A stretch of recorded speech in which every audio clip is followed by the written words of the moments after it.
ایران میں شیعوں نے ایسا قبضہ کیا ہوا ہے کہ وہ شیعت کے اندر لپٹے ہوئے ہیں، لہذا وہ بھی آؤٹ آف کویسچن ہو گیا۔ اب باقی دو ملک رہ جاتے ہیں، ایک پاکستان اور ایک افغانستان۔ ان دونوں میں اہل سنت والجماعت لوگ موجود ہیں اور دین کی محبت والے اور دین پر عمل کرنے والے لوگ موجود ہیں۔ تو اس کا مطلب یہ ہوا کہ نبی علیہ السلام کو جو ٹھنڈی ہوا آپ نے فرمایا کہ مجھے ٹھنڈی ہوا آ رہی ہے، وہ پاکستان اور افغانستان اس علاقے سے آ رہی ہے۔ ویسے بھی اگر آپ تاریخ کا مطالعہ کریں نا تو دو پہاڑوں کا سلسلہ ہے، ایک ہے کوہ ہمالیہ اور ایک ہے کوہ ہندو کش۔ اگر نقشے اٹھا کے دیکھیں تو اس کے اندر ایک مثلث بنتی ہے، اس مثلث کو اس زمانے میں وادی سندھ کہا جاتا تھا۔ اگر ایگزیکٹ جگہ دیکھنی ہو تو جیسے ہمارے ہاں مالاکنڈ کے پہاڑ ہیں نا، وہ بالکل اسی کے اندر آتے ہیں۔ تو گویا نبی علیہ السلام نے فرمایا کہ مجھے اس طرف سے ٹھنڈی ہوا آ رہی ہے۔ ٹھنڈی ہوا کا کیا مطلب کہ یہاں سے دین کی محنت اٹھے گی اور بالآخر پوری دنیا کے اندر دین پھیلنے کا ذریعہ بن جائے گی۔ چنانچہ امام ربانی حضرت مجدد ثانی رحمۃ اللہ علیہ اسی علاقے میں تھے، دارالعلوم دیوبند جیسی دینی درسگاہیں اسی علاقے میں، حضرت شیخ الہند رحمۃ اللہ جیسی شخصیت اسی علاقے میں تحریک خلافت اٹھی اور اسی علاقے میں تحریک ریشمی رومال بھی اٹھی۔ چنانچہ ابن ماجہ کی روایت ہے، نبی صاحب نے ارشاد فرمایا یخرج ناس من المشرق فیوطئون للمہدی، کہ مشرق سے لوگ نکلیں گے جو امام مہدی کی راہ کو ہموار کریں گے۔ اب سعودی عرب کے مشرق میں تو ہمارا ملک بنتا ہے، اس کا مطلب یہ کہ جس کو ہم وادی سندھ کہتے تھے نا پرانا، وہاں سے لوگ اٹھیں گے۔ یہ پاکستان اور افغانستان کے درمیان کا ایک علاقہ بنتا ہے۔ اللہ ایمان والوں کو یہاں سے اٹھائیں گے اور پھر وہ امام مہدی کے آنے کی راہ ہموار کریں گے۔ بیت المقدس 3 مرتبہ فتح ہوا، ایک مرتبہ عربوں نے فتح کیا حضرت عمر رضی اللہ عنہ کے زمانے میں بغیر لڑائی کے، کافروں نے چابیاں ہی حوالے کر دی تھی۔ دوسری فتح پھر کردستان کا ایک نوجوان تھا جس کا نام تھا صلاح الدین ایوبی، اس نے صلیبی جنگیں لڑی اور کافروں سے بیت المقدس کو فتح کروا لیا۔ اب تیسری مرتبہ وہ پھر فتح ہوگا اور ہمارا یہ گمان ہے کہ اللہ تعالیٰ یہ اعزاز پاکستان کے لوگوں کو عطا فرمائے۔ چنانچہ ابن ماجہ کی روایت ہے، نبی صاحب نے ارشاد فرمایا یخرج ناس من المشرق فیوطئون للمہدی، کہ مشرق سے لوگ نکلیں گے جو امام مہدی کی راہ کو ہموار کریں گے۔ اب سعودی عرب کے مشرق میں تو ہمارا ملک بنتا ہے، اس کا مطلب یہ کہ جس کو ہم وادی سندھ کہتے تھے نا پرانا، وہاں سے لوگ اٹھیں گے۔ یہ پاکستان اور افغانستان کے درمیان کا ایک علاقہ بنتا ہے۔ اللہ ایمان والوں کو یہاں سے اٹھائیں گے اور پھر وہ امام مہدی کے آنے کی راہ ہموار کریں گے۔ بیت المقدس 3 مرتبہ فتح ہوا، ایک مرتبہ عربوں نے فتح کیا حضرت عمر رضی اللہ عنہ کے زمانے میں بغیر لڑائی کے، کافروں نے چابیاں ہی حوالے کر دی تھی۔ دوسری فتح صرف کردستان کا ایک نوجوان تھا جس کا نام تھا صلاح الدین ایوبی، اس نے صلیبی جنگیں لڑی اور کافروں سے بیت المقدس کو فتح کروا لیا۔ اب تیسری مرتبہ وہ پھر فتح ہوگا اور ہمارا یہ گمان ہے کہ اللہ تعالیٰ یہ اعزاز پاکستان کے لوگوں کو عطا فرمائے۔ علامہ اقبال نے بہت خوبصورت شعر کہا ہے فارسی میں، خضر وقت از خلوت دشت حجاز آید برون، خضر وقت سے مراد امام مہدی، خضر وقت از خلوت دشت حجاز آید برون، کاروان زی وادی دور و دراز آید برون، یعنی زی عظیم یہ کارواں جو ہے نا یہ دور دراز سے آئے گا اور حجاز کے اندر آ کر یہ برآمد ہوگا۔ حدیث مبارکہ میں بھی ہے کہ امام مہدی آئیں گے مگر وہ چھپے ہوں گے، اپنے آپ کو چھپائیں گے، پہلے مدینہ طیبہ میں ہوں گے مگر وہ وہاں سے مکہ مکرمہ اس لیے آ جائیں گے کہ لوگ مجھے پہچاننا نہیں، چھپ رہے ہوں گے لوگوں سے کہ لوگ مجھے دیکھ نہ لیں، پہچان نہ لیں۔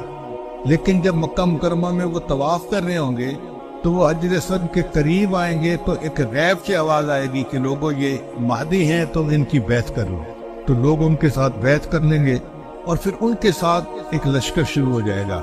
یہ لشکر ایسا ہوگا کہ جس نے بالآخر بیت المقدس کو فتح کر لیا۔ حدیث مبارکہ میں ہے کہ کالے جھنڈے یہ نیتر لوگ اٹھیں گے اور وہ اس کو جا کر بیت المقدس کے اندر گاڑیں گے، یعنی امام مہدی کے ہاتھ پہ اللہ تعالیٰ بیت المقدس کو فتح کروائیں گے۔ پھر امام مہدی موجود ہوں گے تو ان کی موجودگی میں حضرت عیسیٰ علیہ السلام بھی آئے گی۔ دمشق کی ایک مسجد ہے، اس مسجد میں وہ نماز کے لیے کھڑے ہوں گے تکبیر کہی جائے گی تو اتنے میں حضرت عیسیٰ علیہ السلام اس مسجد کے مینارے کے اوپر اتریں گے آسمان سے. تو امام مہدی ان کو کہیں گے نہیں کہ آپ نماز پڑھائیں، اور وہ امام مہدی کو کہیں نہیں کہ آپ نماز پڑھائیں. چنانچہ حضرت عیسیٰ علیہ السلام کے حکم پر امام مہدی نماز پڑھائیں گے. یہ اعزاز ملے گا ان کو کہ حضرت عیسیٰ علیہ السلام ان کے پیچھے نماز ادا کریں. اب حضرت عیسیٰ علیہ السلام نبی علیہ السلام کی شریعت کے مطابق یہاں پر زندگی گزاریں گے. یہ ان کے لیے بھی اعزاز کہ انہوں نے دعا مانگی تھی کہ اللہ مجھے اپنے محبوب کی امت میں ہونے کا شرف عطا فرما، تو اللہ نے ان کو آسمانوں پہ بلا لیا اور پھر اللہ ان کو دوبارہ بھیجیں گے تاکہ وہ اس شرف کو حاصل کر سکے. پھر حضرت عیسیٰ علیہ السلام بیت المقدس آئیں گے. اتنے میں دجال بھی آ جائے گا. اب دجال جو ہے وہ پوری دنیا کے اندر کفر کو پھیلائے گا. اس کے پاس ٹیکنالوجی ایسی ہوگی کہ بارش برسے گی، کھیتیاں زیادہ ہو جائیں گی، پھل زیادہ ہو جائیں گے، اور لوگ اس کے پیچھے لگ جائیں گے مادی وسائل کی وجہ سے. بلکہ حدیث پاک میں آتا ہے کہ اس کی پیروی کرنے والی عورتیں زیادہ ہوں گی، کیونکہ عورتوں میں مادیت پرستی زیادہ ہوتی ہے، چمک تمک ان کو زیادہ کھینچتی ہے، تو یہ دجال کے فتنے میں زیادہ گرفتار ہوگی. پھر حضرت عیسیٰ علیہ السلام کو جب پتہ چلے گا تو وہ دجال کی پیچھا کریں گے کہ اس کو قتل کریں. اب دجال وہاں سے بھاگے گا تو بھاگ کے کہاں جائے گا؟ وہ اسرائیل جائے گا، اور وہاں پر ایک جگہ ہے اس کا نام ہے باب لد. اس وقت بھی اسرائیل میں ایک ایئرپورٹ ہے، اس کا نام ہے لد ایئرپورٹ. شہر کا نام بھی لد ہے، اور اسرائیل والوں نے وہاں پر ایک دروازہ بنایا ہے، اس کے اوپر انہوں نے باقاعدہ لکھا ہے باب لد. 1400 سال پہلے نبی علیہ السلام نے فرما دیا کہ اس جگہ پر دجال پہنچے گا تو عیسیٰ علیہ السلام وہاں پر اس کو قتل کر لیں. بہت عرصہ میں یہ سوچتا رہا کہ دجال نے بھاگنا تھا تو کہیں پہاڑوں میں رفوش ہو جاتا. رشیا کے پہاڑ ہیں، دوسرے ملکوں میں پہاڑ ہیں، پہاڑی سلسلے تو بہت ہیں پوری دنیا میں، تو یہ مقام لد کا کیا مان؟ بعد میں بات سمجھ میں آئی کہ لد کا جو ایئرپورٹ ہے نا وہ اسپیس پورٹ بھی ہے، یعنی وہاں سے جہاز بھی اڑتے ہیں اور وہاں سے خلائی گاڑیاں بھی اڑ کے خلا میں جاتی ہیں. اس کا مطلب یہ کہ دجال یہ چاہے گا کہ میں لد پہنچوں اور وہاں سے اسپیس شپ میں بیٹھ کے میں خلا میں چلا جاؤں، کیونکہ دنیا میں تو مجھے یہ نہیں چھوڑیں گے، تو میں یہاں دنیا سے چلا ہی جاؤں. تو اس کی کوشش یہ ہوگی کہ میں یہاں سے خلا میں چلا جاؤں، مگر اللہ تعالیٰ فضل فرمائے گے اور عیسیٰ علیہ السلام اس کو اپنی فلائٹ لینے سے پہلے لد کے مقام پہ قتل کر لیں. پھر اس کے بعد عیسیٰ علیہ السلام بیت المقدس کے تخت پر بیٹھ کر پوری دنیا کے فیصلے کریں. پوری دنیا کی حکومت عیسیٰ علیہ السلام کے ہاتھ میں ہوگی. پھر عیسیٰ علیہ السلام صلیب کو توڑیں گے اپنے ہاتھوں سے، اور پھر یہود و نصارہ میں جو ان کی مخالفت کرے گا اس کو قتل کریں گے، حتیٰ کہ ایک ایسا وقت آئے گا کہ پوری دنیا میں ایک بھی بندہ غیر مسلم نہیں رہے گا، سارے مسلمان ہو. اس وقت اتنی برکتیں ہوگی، حدیث پاک میں آتا ہے کہ ایک گائے کا دودھ پورے خاندان کے لیے کافی ہو جائے گا. اب یہ بات تو سمجھ میں آتی ہے، آج ایسی گائے بن گئی ہیں جو 100 لیٹر دودھ دیتی ہیں ایک دن میں. اب 100 لیٹر تو واقعی پورے خاندان کے لیے کافی ہے، 40-50 گھروں کے لیے کافی ہو جاتا. یہ باتیں نبی سامنے اس وقت فرمائی جبکہ لوگوں کو اس کا تصور بھی نہیں ہو سکتا تھا. میرے آقا صلی اللہ علیہ وسلم کی نگاہ کیسی تھی؟ یہ نگاہ نبوت تھی جو بہت دور دیکھ لیتی تھی، کہ 1400 سال پہلے بیٹھ کر ایسی باتیں کی جیسے آج اپنی آنکھ سے دیکھ کے کوئی بندہ باز کر رہا ہوتا. پھر عیسیٰ علیہ السلام فوت ہو جائیں گے، اور اس کے بعد جو بگاڑ آئے گا نا وہ پرورن بگاڑ ہوگا، اور اس کے بعد پھر قیامت قائم ہوگی علی شرار الناس، ان لوگوں پر جو سب سے زیادہ شریر لوگ ہوں گے. تو ایسے لگتا ہے حالات سے کہ قیامت کے بڑی بڑی نشانیاں پوری ہو گئی. اب امام مہدی کے آنے کا وقت بہت قریب ہے. اب اس ساتھ میں آدمی بعض لوگوں کے ساتھ طبیعت ملتی ہے تو ان کو قریب کر لیتا ہے، دوست بنا لیتا ہے، تو جس سے دوستی ہو جائے اور زیادہ اس کا حق ہو جاتا ہے. تاہم یہ کوشش رہے کہ انسان اپنے ساتھ والے کا خیال رکھے. ایک عادت ہونی چاہیے، طبیعت ایسی ہونی چاہیے. بعض لوگ بالکل ساتھ والوں کا خیال نہیں رکھتے، مثلا دسترخوان پہ بیٹھے ہیں تو بس ان کو اپنے کھانے کی فکر ہوتی ہے، ساتھ والے کا کوئی لحاظ نہیں ہوتا. اچھا کھانا خود کھا رہے ہوتے ہیں اور یہ بھی خیال نہیں کرتے کہ دوسرے کے سامنے پلیٹ بھی نہیں پہنچی. ویسے عمومی گشت ہر چیز میں، کھانے کی پلیٹ آ جائے تو خصوصی گشت، یہ صرف میرے سامنے پڑی رہے، یہ 2 بندوں کے سامنے پڑی رہے. بھائی جتنے دسترخوان پہ بیٹھے ہیں سب کا حق ہے، ہمارے حضرت مرشد عالم رحمۃ اللہ علیہ اتنا غصہ فرماتے تھے اس شخص پر کہ جو کھاتے پیتے دائیں بائیں خیال نہیں کرتا تھا. فرماتے تھے تم انسان ہو یہ حیوان ہو. ان الفاظ سے خطاب کرتے تھے. حیوان ہوتا ہے جو خود چڑھتا ہے، کچھ نہیں ہوتا کہ دوسرا کوئی چڑھ رہا ہے یا نہیں. انسان انسان ہے نا. تو بھائی کو بہتر چیز دینا، پہلے آفر کرنا، یہ ساتھ رہنے کا حق ہے. شریعت کتنی خوبصورت ہے کہ تھوڑی دیر کے ساتھ میں بھی سمجھایا کہ دیکھو بھائی کو مقدم کرو. اس لیے مسجد میں آئے انسان تو جو محلے دار ہیں ان کا لحاظ کرے کہ ان کو پہلی صف میں جگہ ملے. اس لیے نئے بندے کے لیے امام کے پیچھے آ کر کھڑا ہونا افضل نہیں ہے. امام کے پیچھے مؤذن کا مقام، اس کے دائیں بائیں وہاں کے پہلے بندوں کا مقام. صرف پہلی صف کی اگر وہ فضیلت پالے تو اس کے لیے بہت ہے. یہ نہیں ہے کہ جو وہاں کے رہنے والے نماز پڑھنے والے ہیں تو بس آئے اور امام کے پیچھے کھڑے ہو. اس کا خیال کرنا چاہیے. آپ دیکھیں ڈرائیونگ کرتے ہوئے کتنے دوسرے کا خیال کرتے ہیں. بعض کی عادت ہوتی ہے بس ہم نکل جائیں، دوسرے کا ذرا لحاظ نہیں کرتے. ایون گاڑی کی پارکنگ میں لوگوں کے دروازوں کے سامنے گاڑی پارک کر کے چلے جاتے ہیں. اس کا خیال نہیں کہ میں کسی کا راستہ بند کر رہا ہوں، اس کو تکلیف ہوگی. تو اپنے ساتھ والے سے یوں لاپرواہ ہونا، یہ غفلت اللہ کو بہت ناپسند ہے، بہت ناپسند ہے. اور ہم میں سے اکثر اس کے مرتکب ہوتے ہیں. ہم نے تو بعض ملکوں میں یہ بھی دیکھا کہ ریلوے لائن کے اوپر پھاٹک بند ہے تو گاڑی جا کے کھڑی ہوئی اور یہ صاحب جو ایم اے پاس ہیں اور کالج میں پروفیسر بھی ہیں وہاں سے گاڑی نکال لی اور جو دوسری سائڈ سامنے آنے والی تھی وہاں جا کے. اب اگر پھاٹک کھلے گا تو ٹریفک جام ہوگی یا نہیں ہوگی؟ اس کا مطلب یہ کہ اعلیٰ تعلیم نے اس بندے کا بال بھی بیکا نہیں کیا. کیا اثر ہوا اس پڑھائی کا؟ کیا فائدہ ہوا اس پڑھائی کا؟ ہمیں دوسرے کو ہمیشہ مقدم کرنا چاہیے، عبادات ہوں معاملات ہوں. اب طواف میں دیکھیں کتنے لوگ ہیں اتنا بھی خیال نہیں کرتے کہ بھئی اگر ایک گروپ جا رہا ہے تو گروپ کو گزرنے دو، گروپ کے اندر سے گزریں گے، دوسرے کو کوہنی ماریں گے. تو طواف میں کوہنیاں مارنا، آگے بڑھنا، اس کا مطلب ہے دوسرے کا احساس نہیں ہے. اللہ تعالیٰ کو ایسا بندہ جو مفاد پرست ہو یہ پسند نہیں ہے. اس کے پیچھے ایک بیماری ہوتی ہے جس کو کہتے ہیں مفاد پرستی. اس کو بس اپنا مطلب چاہیے، دوسرے کا پرواہ نہیں. ایک مولانا صاحب تھے، سبحان اللہ، رمضان کے مہینے میں ایک بندے نے ایک پورا جگ مشروب کا بنا کرنا بہت لذیذ ان کو بھجوایا. اب انہوں نے لوگوں میں گلاسوں میں تھوڑا تھوڑا ڈالنے کی بجائے مسجد میں افطاری ہوتی تھی وہ جگ اپنے پاس ہی رکھ لیا. جیسے ہی روزہ افطار ہوا تو ماشاءاللہ انہوں نے ایک گلاس بھر کے پہلے پی لیا، پھر اس کے بعد دوسرا گلاس بھر کے پھر پی لیا، پھر تیسرا گلاس بھر کے اپنے ساتھ رکھ لیا. اور جب باقی جگ کا 1/4 حصہ بچا شاگرد کو بلایا، کہتے ہیں سب میں تقسیم کر دو. خیر شاگرد نے وہ 2 گھونٹ سب میں تقسیم کر دیے. پھر نماز پڑھائی، پھر نماز پڑھا کر پھر امام صاحب ذرا فارغ ہو کے بیٹھے تو انہوں نے پھر تیسرا گلاس پیا. اب تیسرا گلاس پیا تو ڈکار آنا لازمی تھا. تو جب ڈکار آیا نا تو پیٹ پہ ہاتھ پھیرتے ہو گیا، آج سب نے جی بھر کے پیا ہے. یہ پریکٹیکل بات.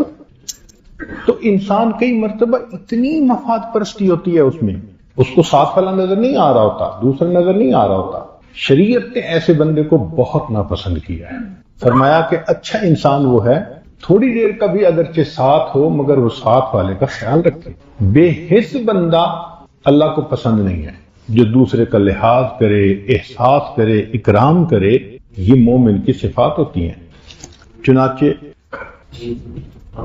عبداللہ ابن عمر لانو فرماتے ہیں کہ نبی اسلام نے ارشاد فرمایا، ان خیر الاصحاب عند اللہ خیرہم لصاحبہ، کہ بہتر ساتھی وہ ہوتا ہے اللہ کے ہاں جو اپنے ساتھی کے لیے بہتر ہے.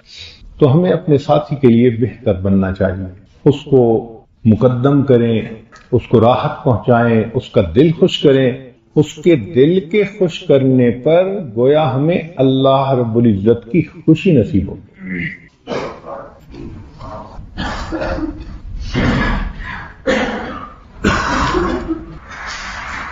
چنانچہ عمر رضی اللہ عنہ فرمایا کرتے تھے کہ جو بندہ اپنے بھائی کے بارے میں 3 باتوں کا خیال رکھے وہ اچھا صاحب ہوتا ہے۔ 1، سلام میں پہل کرے، جب بھی سامنے ملے تو سلام میں پہل کرے۔ حضرت خواجہ عبد المالک صدیقی رحمۃ اللہ علیہ میں اتنا یہ خلق سلام والا کہ ان سے پہلے دوسرا بندہ سلام نہیں کر سکتا تھا، بہت جلدی سلام فرماتے تھے۔ تو سلام میں پہل کرنا پہلی بات، وہ دوسری بات اس کو پکارے تو اچھے نام سے پکارے، جو نام عزت کا ہو، اکرام کا ہو، اس سے پکارے۔ عزت کے نام سے پکارنا اس میں تواضع ہے، اور من تواضع للہ رفعہ اللہ۔ آپ دیکھیں بہت سارے دوست ایک دوسرے کو پکارتے ہوئے صاحب کا لفظ ساتھ نہیں بولتے۔ مثلا دوست کا نام ہے فرض کرو اشفاق، تو اشفاق کر کے بات کریں گے۔ اشفاق صاحب کہنا موت نظر آتی ہے۔ بھئی اگرچہ دوستی ہے، بے تکلفی ہے، مگر عزت کا نام تو بولیں۔ آج کتنی بیویاں ہیں جو اپنے خاوند کے نام کے ساتھ صاف لگا دیتی ہیں، شاید کوئی بھولے سے کہے گی، ورنہ یہ کام اتنا مشکل ہے عورتوں کے لیے، اپنے خاوند کے نام کے ساتھ صاحب کہنا۔ کیوں؟ ناک جو اونچی ہوتی ہے، اب وہ ناک گوارا نہیں کرتی۔ وہ جی ان سے تو تعلق ہمارا اور طرح کا ہے، تو کیا اس اور طرح میں عزت اور تکریم ختم ہو گئی؟ عزت اور تکریم تو اپنی جگہ ہے۔ محبت سے نام پکارنا، ایسا نام عزت کے ساتھ پکارنا۔ ہمارے حضرت مرشد عالم رحمت اللہ علیہ بہت سرزنش فرماتے تھے جو دوسرے بندے کو عزت کے نام سے نہیں پکارنا تھا۔ ایک مرتبہ ایک صاحب آئے اور کہنے لگے جی وہ فلاں آیا ہے، حضرت نے بلا لیا، تمہارا چھوٹا بھائی ہے؟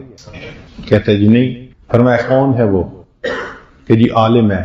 کہ اللہ کا فرمانے لگے کہ نائب رسول کا ایسے نام لیا جاتا ہے؟ اتنا اس بندے پہ غصہ فرماتے تھے کہ جو اکرام کا نام نہ لے دوسرے کا۔ فرماتے تھے چھوٹے بھائی کی طرح مت ڈیل کرو، وہ بڑے ہیں تم سے، ان کا مرتبہ پہچانو۔ تو نام لینے میں اچھے نام سے پکارنا۔ اب اگر بیوی کو پتہ چل جائے کہ میں خاوند کے نام کے ساتھ اگر صاحب کا لفظ لے لوں گی تو اللہ خوش ہو جائیں گے، تو سوچئے اللہ کو راضی کرنے کا کتنا آسان طریقہ۔ اس میں رکاوٹ کیا ہوتی ہے؟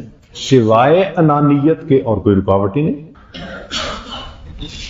سوائے اس کے کہ شیطان کہنے نہیں دیتا۔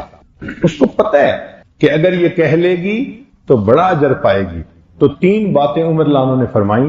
1، سلام میں پہل کرنا، دوسرا اچھے نام سے پکارنا، اور تیسرا اگر کوئی بھائی آئے تو اس کے لیے مجلس میں جگہ بنانا۔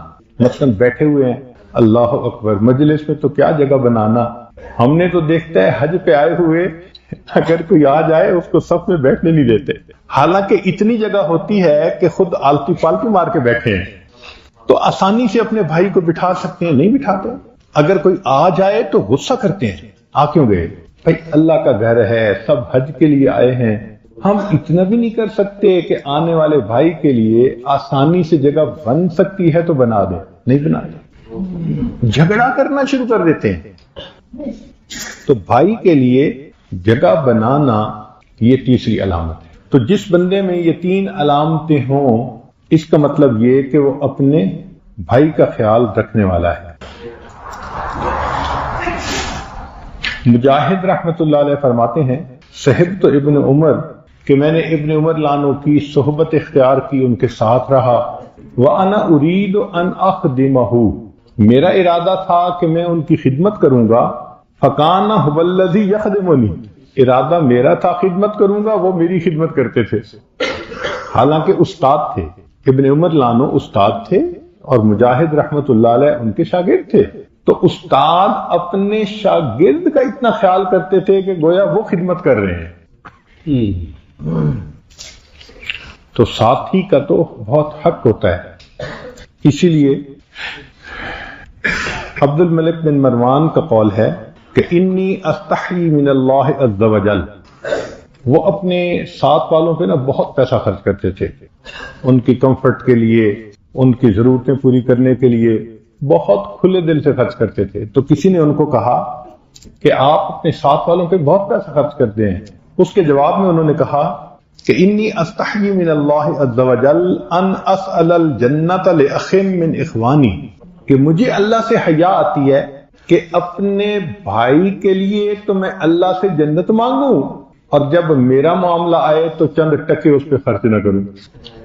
مجھے اس بات پہ اللہ سے حیا آتی ہے کہ ویسے تو جنت کی دعائیں کرتا ہوں، اللہ اس کو جنت دے دے، تو اگر اللہ سے اس کے لیے میں جنت مانگتا ہوں، جنت جیسی نعمت، تو جب میرا دینے کا معاملہ آئے تو چند یعنی پیسوں کا خرچ کر دینا، یہ کون سی بڑی بات ہے۔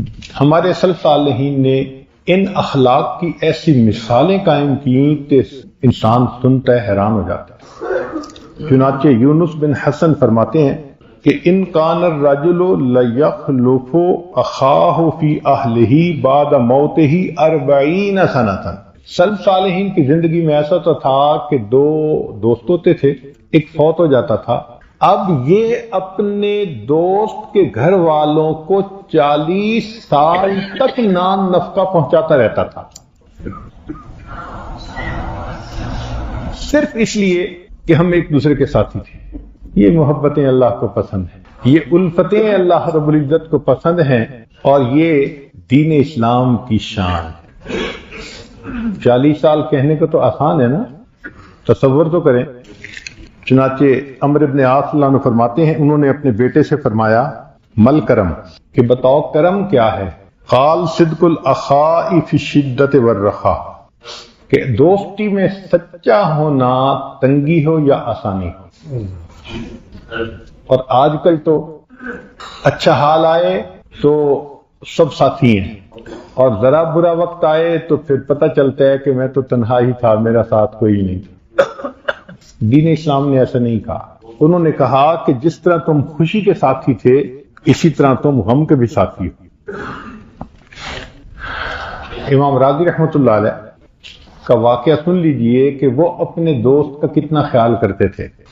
قال ابو علی الرباطی، ابو علی رباطی کہتے ہیں صحبت عبداللہ الرازی، میں نے عبداللہ رازی رحمۃ اللہ علیہ کی صحبت اختیار کی، وکان یدخل حضرت البادیہ فقال اما ان تکون الامیر او انا، تو انہوں نے پوچھا کہ تم امیر بنو گے سفر میں یا میں؟ شریعت کہتی ہے کہ دو بندے بھی سفر کریں تو وہ ایک کو امیر بنا لیں تاکہ سفر آسان ہو جائے۔ تو فرمایا کہ انہوں نے پوچھا کہ آپ نے امیر بننا ہے یا میں؟ تو وہ کہتے ہیں کہ فقلت بل انت، میں نے کہا نہیں آپ امیر ہیں۔ فقال، انہوں نے کہا وعلیک الطاعہ، پھر تمہیں میری بات ماننی پڑے گی۔ فقلت نعم، میں نے کہا بہت اچھا۔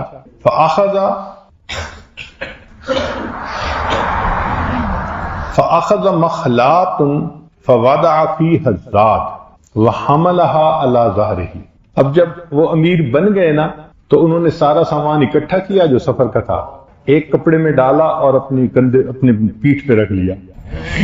فاذا قلت له اعطني، جب میں نے کہا جی کہ یہ مجھے دے دیں، فقال الست قلت انت امیر، فرمایا تم نے نہیں کہا تھا کہ آپ امیر ہیں؟ فعلیک الطاعہ، اب آپ کو میری بات ماننی چاہیے۔ وہ کہتے ہیں میں چپ ہو گیا۔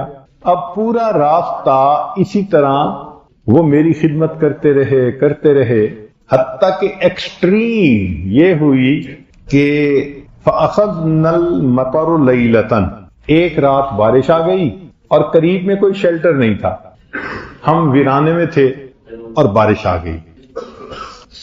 فَوَقَفَ عَلَى رَأْسِي إِلَى الصَّبَاحِ وَعَلَيْهِ كَسَاءٌ، انہوں نے مجھے بٹھا دیا اور اپنی چادر کندھے کی لی اور میرے اوپر چادر پھیلا کر ساری رات کھڑے رہے، اور میں چادر کے نیچے بیٹھا رہا۔ وَأَنَا جَالِسٌ يَمْنَعُنِي مِنَ الْمَطَرِ، وہ مجھ سے بارش کو روکتے رہے۔ فَكُنْتُ أَقُولُ مَعَ نَفْسِي، اور میرا یہ حال تھا کہ میں اپنے دل میں کہہ رہا تھا لَيْتَنِي مِتُّ، کاش میں مر جاتا، وَلَمْ أَقُلْ أَنْتَ الْأَمِيرُ، میں نے یہ نہ کہا ہوتا آپ میرے امیر ہیں۔ سبحان اللہ، ساتھی کے ساتھ کا حق ادا کر دی۔ یہ وہ لوگ تھے جنہوں نے اسلام کی روح کو سمجھا تھا، جن کے اندر مومن کی سوچ اور وزڈم موجود تھا کہ مومن کون ہوتا ہے، اتنا خیال کرتے تھے۔ عبداللہ ابن مبارک رحمۃ اللہ علیہ حج کے سفر پر جاتے تو لوگ ان کے ساتھ جانا پسند کرتے تھے، تو وہ جانے سے پہلے کہتے تھے بھی امیر بنا لو. لوگ کہتے کہ جی آپ سے بہتر گائیڈ کرنے والا رہبر رہنما امیر کون ہے؟ تو وہ کہتے بہت اچھا. پھر ان سب کی خدمت خود کرتے، سامان بھی اٹھاتے، کھانا بھی کھلاتے، پانی بھی پلاتے، اور ان کو کہتے کہ جو تمہارے پیسے ہیں نا وہ میں محفوظ رکھ لوں گا، مجھے دے دو. تو پیسے ان کے اپنے پاس شروع سے لے لیتے، اور پورا سفر چونکہ وہ بہت امیر تھے، ایک نواب کے بیٹے تھے عبداللہ ابن مبارک رحمۃ اللہ علیہ، سارا سفر اپنے پیسے خرچ کرتے رہتے. جب حج مکمل ہوتا تو اب گھر واپس جانے کا وقت ہوتا تو سب نے تحفے تحائف لینے ہوتے ہیں اپنے گھر والوں کے لیے، بچوں کے لیے. اس وقت ان کو پیسے واپس کرتے کہ آپ اپنے پیسوں سے گھر والوں کے لیے تحفے خرید لیں. حج کا خرچہ سارا یہ خود کیا کرتے تھے. نبی اسلام نے فرمایا ہر بندے کے جسم پر ہر جوڑ کے بدلے صدقہ ہے، کسی کا سامان اٹھانا صدقہ ہے، سواری پر سوار ہونے میں کسی کی مدد کرنا صدقہ ہے، اور کسی کو راستہ بتانا یہ صدقہ ہے. تو ساتھی کی خدمت کرنا یہ بھی صدقہ ہے. اللہ رب العزت نے داؤد علیہ السلام سے فرمایا یا داؤد اذا وجدت لی طالبا فکن لہو خادما، جب تو میرے کسی طالب کو دیکھے، طلبگار، میرے عاشق کو، مجھ سے محبت کرنے والے کو دیکھے، فکن لہو خادما، تو اس کا خادم بن جا. ہر کے خدمت کرد او مخدوم شد، ہر کے خود را دید او محروم شد. اس کی مثالیں سلف صالحین کی زندگیوں میں سے دیکھیں. نبی علیہ السلام سفر میں تشریف لے جا رہے ہیں تو ایک صحابی بھی ساتھ ہیں. ایک جگہ نبی علیہ السلام نے 2 مسواکیں بنائیں، ان میں سے ایک مسواک سیدھی تھی، خوبصورت تھی، اور دوسری مسواک وہ ذرا ٹیڑھی سی تھی. نبی علیہ السلام نے سیدھی مسواک اپنے صحابی کو دی. تو صحابی نے کہا اے اللہ کے حبیب صلی اللہ علیہ وسلم، میرا جی چاہتا ہے کہ یہ خوبصورت سیدھی مسواک آپ کے پاس ہوتی. تو نبی اسلام نے فرمایا میرا بھی یہی جی چاہتا ہے کہ یہ مسواک آپ کے پاس ہوتی. نبی علیہ السلام نے پریکٹیکلی ڈیمانسٹریشن دے دی کہ یہ ساتھی کا حق ہوتا ہے. حذیفہ رضی اللہ تعالیٰ عنہ نبی علیہ السلام کے ساتھ ہیں. گرمی کا موسم، نبی علیہ السلام کنویں پر تشریف لے گئے نہانے کے لیے. گو قریب کوئی نہیں تھا، مگر اللہ کے حبیب صلی اللہ علیہ وسلم پردہ کرنا پسند فرماتے تھے. چنانچہ حذیفہ رضی اللہ تعالیٰ عنہ چادر یوں پکڑ کے کھڑے ہو گئے، اور اس کی اوٹ میں اللہ کے محبوب صلی اللہ علیہ وسلم نے پانی بہا لیا اور غسل فرما لیا. جب پانی بہا لیا تو اب نبی علیہ السلام نے فرمایا حذیفہ گرمی ہے، جیسے مجھے غسل کی ضرورت تھی تمہیں بھی ہے، اب تم غسل کر لو، میں چادر سے پردہ کروں گا. حذیفہ رضی اللہ عنہ کہتے ہیں اے اللہ کے حبیب صلی اللہ علیہ وسلم نہیں. فرمایا نہیں، جیسے مجھے ضرورت تھی ایسے تمہیں ضرورت ہے.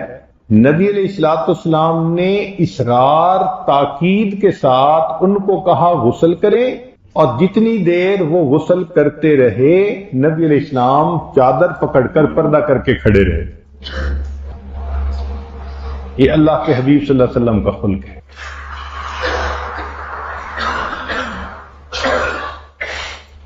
چنانچہ انس رضی اللہ عنہ کی روایت پہلے بھی سنائی کہ قافلہ سفر میں جا رہا تھا تو کچھ لوگ تھے جو روزہ دار تھے، چند ایک تھے جو روزہ دار نہیں تھے.